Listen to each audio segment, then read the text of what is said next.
कानामाट क्षेत्र में यमुना एक्सप्रेसवे पे टोल के पास चेकिंग की जा रही थी। ये चेकिंग अवैध शराब की तस्करी को रोकने तथा गाड़ियों को पकड़ने के दृष्टिकोण से की जा रही थी। इसी बीच एक चेकिंग के दौरान स्विफ्ट डिजायर गाड़ी वहां आती है, जिसको रोकने के बाद जब उसको चेक किया गया तो उसमें भारी मात्रा में कैश था।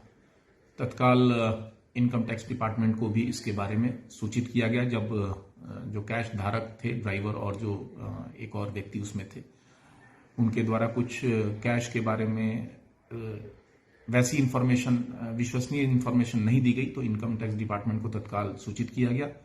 डिपार्टमेंट के द्वारा कैश को चेक किया गया। चेक करने के बाद उसको पुलिस कस्टडी में दिया गया है, क्योंकि उनके द्वारा भी जो रिपोर्ट दी गई उसमें यह बताया गया कि कोई भी वैसा प्रमाण कैश धारक नहीं दे पाए जिससे कि उसकी ओनरशिप क्लियर हो सके और उसकी वैलिडिटी क्लियर हो सके। और इनकम टैक्स डिपार्टमेंट इसकी जांच कर रहा है। जांच में जो तथ्य सामने आएंगे, आगे अग्रिम कार्रवाई उसके अनुरूप की जाएगी। सर, कितने रुपए थे और कहां से कहां ले जा रहे थे? जो कैश है वो जब काउंट किया गया तो ये 2 करोड़ रुपए थे। और शुरुआती दौर में जो कैश धारक था, जिसका नाम अश्विनी है, उसने इसको गुड़गांव से लाना और लखनऊ की तरफ ले जाना बताया था।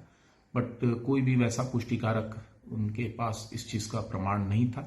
जैसा मैंने बताया, इन्हीं सब तथ्यों की जांच इनकम टैक्स डिपार्टमेंट कर रहा है और जब तक उनकी जांच पूरी नहीं होती है, उनके द्वारा एसएचओ को पत्र लिख के बताया गया कि इसको सेफ कस्टडी में रखा जाए।